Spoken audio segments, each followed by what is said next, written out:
ከአዲስ አበባ በደቡብ ምስራቅ አቅጣጫ በ515 ኪሎ ሜትር ርቀት ላይ የምትገኝ አንዲት ከተማ ለመላው ኢትዮጵያ የሚተርፍ ታላቅ የጥበብ ዋርካ በማፍራቷ ዛሬ ድረስ ስሟ በብዙዎች አንደበት እንዲወደስ ሁነኛ ምክንያት ለመሆን ችሏል። ድሬዳዋ የታላቁ የምስራቁ ዋርካ መገኛ አንዱ የዘር ግንድ የሚመዘዘው አላ ከሚባለው የአፍረንቀሎ ኦሮሞ ጎሳ ከሆኑ ቤተሰብ ከተገኙና በሐረርጌ ጠቅላይ ግዛት ጋራ ሙለታ አውራጃ ግራዋ በተባለ ከተማ ከተወለዱት ከአቶ መሐመድ ሙሳ ዘንድ ነው። ከሐረርጌ ጠቅላይ ግዛት ከጃርሶ ወረዳ የተገኙትና የዋርካው መነሻ ሌላኛው ጫፍ የሆኑት ወይዘሮ ፋጡማ አሊ የዘር ሐረግ መነሻ ጃርሶ የሚባለው የአፍረንቀሎ ጎሳ ነው። ከዕለታት አንዱ ቀን ታዲያ እኒህ ሁለቱ የዋርካው መብቂያ ለም መሬቶች የእህል ውሃ ነገር ሆነና ድሬዳዋ ከተማ ላይ እንዲገናኙ ሆነ። የዕለት ጉርሳቸው እንዳይጎድል ልዩ ልዩ የጉልበት ሥራዎችን መስራትም ጀመሩ። ድሬዳዋ ሲሚንቶ ፋብሪካ መደበኛ የሥራ ዓለምን የጀመሩበት ስፍራም ሆነ። 1940 የተገመደው የአቶ መሐመድና የወይዘሮ ፋጡማ የእህል ውሃ ገመድ ይበልጥ እንዲከር ጉልበት የሰጠው ክስተት ግንቦት ወር ላይ 1946 ከተፋለ ገንደ ካባ ተብላ በምትጠራውና ሁለቱ ጥንዶች የትዳር ምሰሷቸውን ባቆሙበት መንደር መምጫ ቀኑ ሲጠባበቅ የነበረ እንግዳ ከቤታቸው ብቅ አለ። የእናቱን አባት ስም በማስታወሻነት ለመዘከር በማሰብም እንግዳውን ሕፃን አሊ ሲሉ ስም አወጡለት። አሊ መሐመድ ሙሳ አሊ ብራ።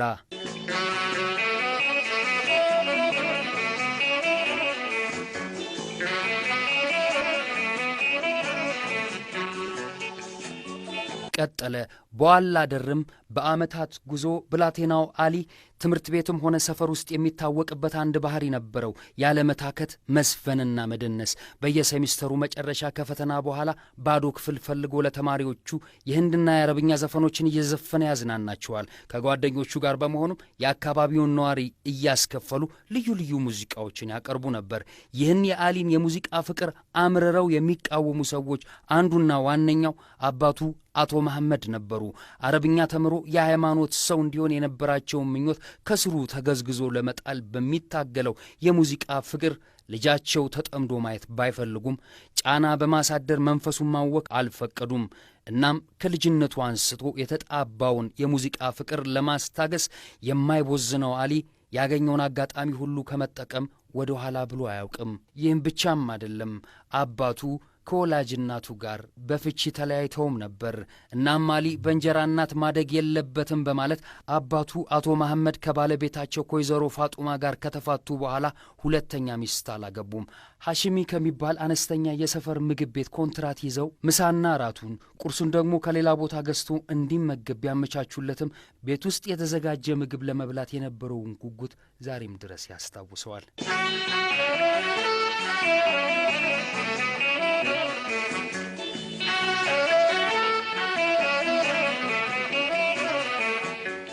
አሊ ቀጠለ።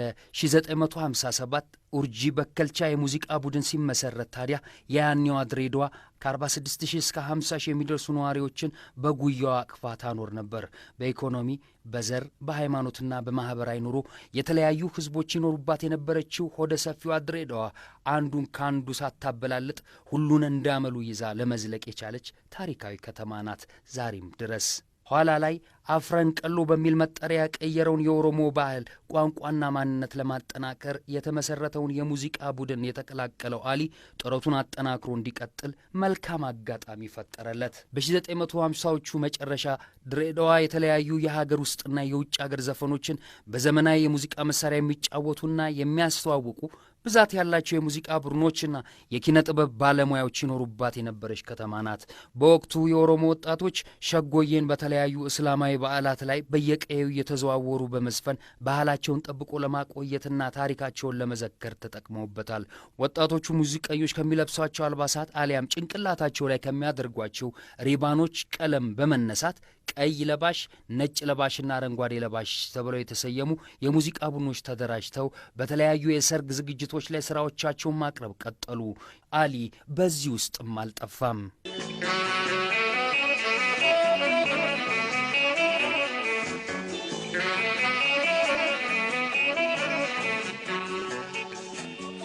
አፍረንቀሎ በአሊ ቢራ የሙዚቃ ህይወት ውስጥ ከፍታ የነበረው ባንድ ነው።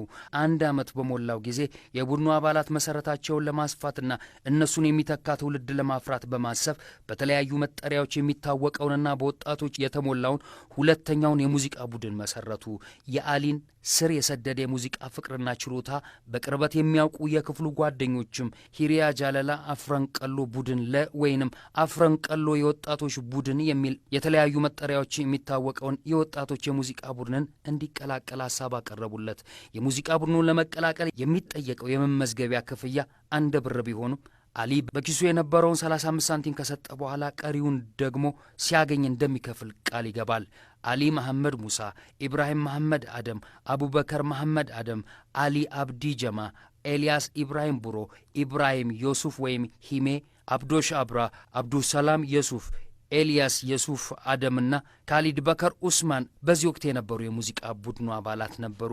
አሊ የሙዚቃ ቡድኑን እንደተቀላቀለ በአፍረንቀሎ ቡድን ውስጥ የነበሩ አንጋፋ ሙዚቀኞች 3 የዘፈን ግጥሞች ደርሰውለት ራሱ ዜማ ሰርቶላቸው እንዲጫወት ሰጡት። 1956 የኢድ በዓል ምሽት በአሊ የሙዚቃ ህይወት ውስጥ ታላቅ ስፍራ የሚሰጠው ጊዜ ሆኖ ለመመዝገብ በቃ።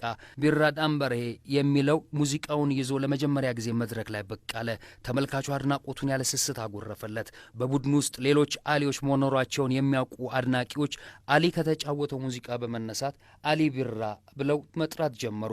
ከእርሱ ቀደም ብለው ቡድኑን የተቀላቀሉ ሙዚቀኞች አሊ ሳጊር ወይንም አሊ ትንሹ እያሉ ነበር የሚጠሩት። የዝና ማማ ላይ በፍጥነት ጉብ ያለው አሊ ቢራ ዋናውን የአፍረንቀሎ ቡድን መቀላቀል በመቻሉ በሰርግ ዝግጅትና በልዩ ልዩ ፕሮግራሞች ላይ ሙዚቃው ማቅረብ ጀመረ።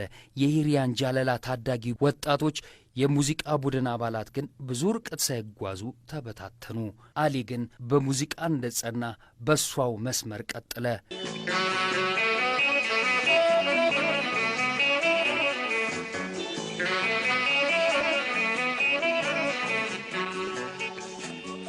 የአፍረንቀሎ የሙዚቃ ቡድን አባላት አመሻሹ ላይ ወደ ከዚራ አለያም ለጋሬ ብቅ በማለት በኦሮምኛ ቋንቋ ያዘጋጃቸውን የዘፈን ግጥሞች ከሱዳን ወይንም ከህንድ ዜማ ጋር እያዳቀሉ ልምምድ ያደርጋሉ። አሊ ሸቦ ጊታሩን እየተጫወተ ዜማ ለመድረስ ይሞክራል። አሊ ቢራ በአንጻሩ ወደ አንዱ መናፈሻ ወይም ሰው ወደ ሌለበት ጭር ያለ ስፍራ በማቅናት እያፏጨና እያንጎራጎረ አዳዲስ ዜማዎችን ለመድረስ ልምምድ ካደረገ በኋላ ነበር ዜማውን በጊታር እየተጫወተ በወቅቱ በነበረው ሪል ቱ ሪል ቴፕ የሚቀዳው። ዝነኛ የነበሩ የአረብኛ የሱዳንኛና የእንግሊዝኛ ዘፈኖችን ከኦሮምኛ ግጥሞች ጋር አዋህዶ በመጫወት እውቅናን ያተረፈው አሊ በዘመናዊ የኦሮምኛ ሙዚቃ ውልደትና እድገት ውስጥ ታላቅ ድርሻ እንዲኖረው አስችሎታል። የሙዚቃ ህይወቱን እንዲሁም ፍቅሩን ከከተመባት ድሬዳዋ ወደ አዲስ አበባ 1959 ብቅ አለ። ይህ ቀን ለአሊ ታሪካዊ ቀን ነበረ።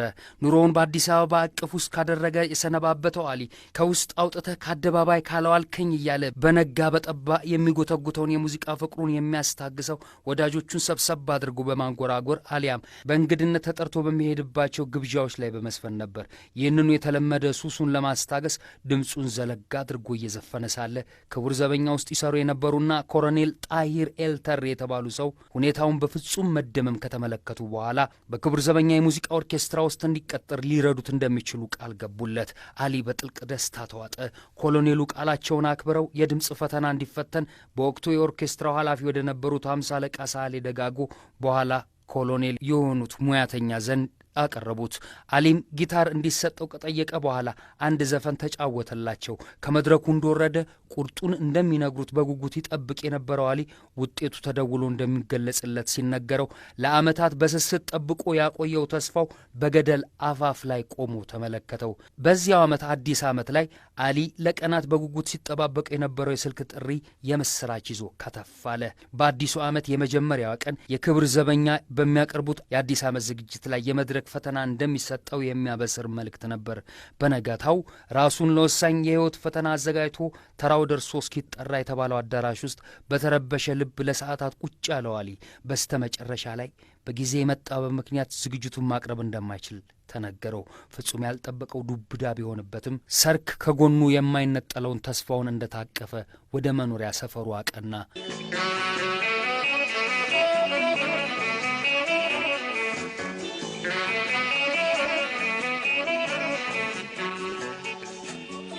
17 የስጋት የጉጉት የግራ መጋባት ቀናት አለፉ።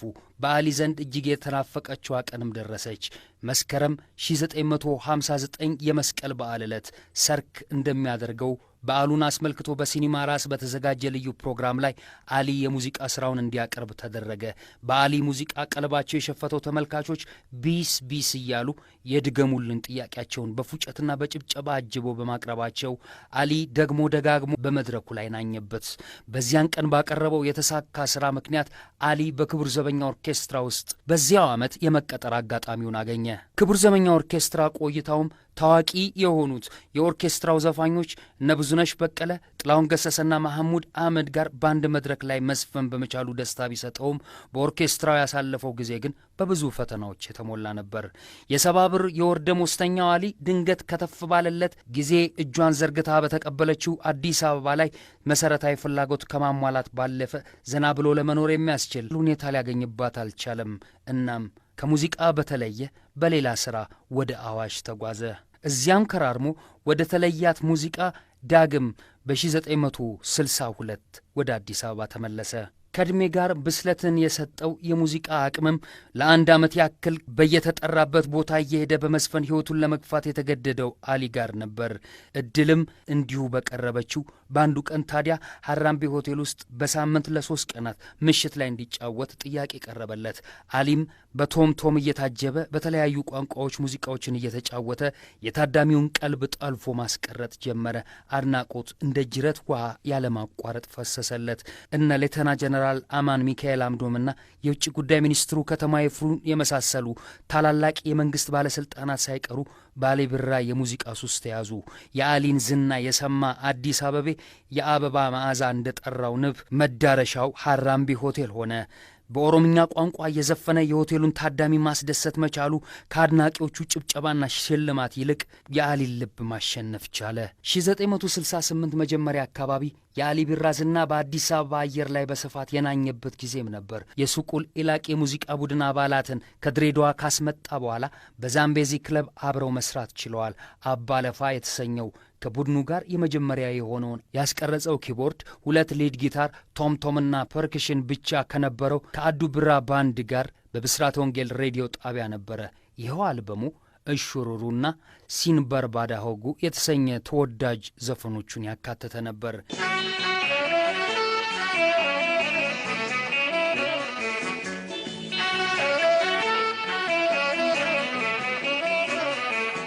1970 መጀመሪያ አካባቢ አሊ ከአይቤክስ ባንድ ጋር ኮንትራት መፈራረሙን ተከትሎ የዛምቤዚ ክለብና የዲአፍሪክ ሆቴልን ለቆ በራስ ሆቴል ስራ ጀመረ።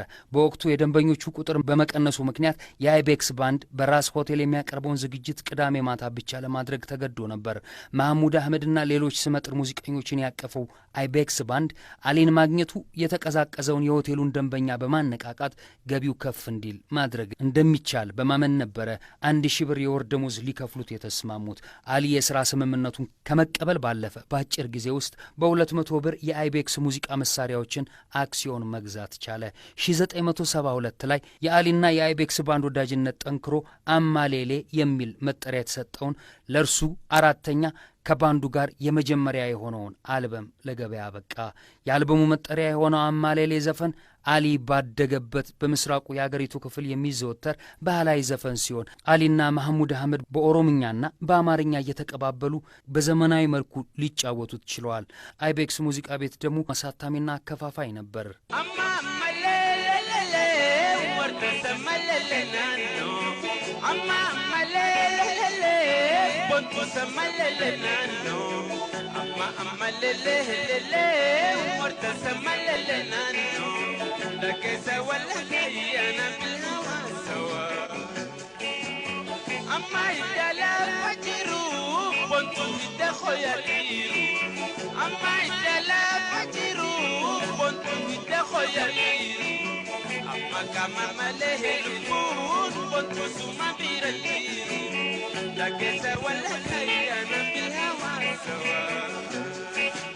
በእንዲህ መልኩ አገር ውስጥ የገነባውን ከፍተኛ አቅም ባህር ተሻግሮ ሊያሳይ እድል ፊቷን ወደ አሊ አዞረች።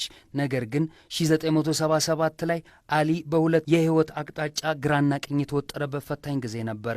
ሽቅብ ወደ ላይ እየተምዘገዘገ ያለውን የሙዚቃ ሙያውን በሀገሩ ላይ ማሳደግና ማጣጣም አሊያም ከስዊድናዊቷ ባለቤቱ ጋር ኑሮን ለመግፋት ከሀገር መሰደድ።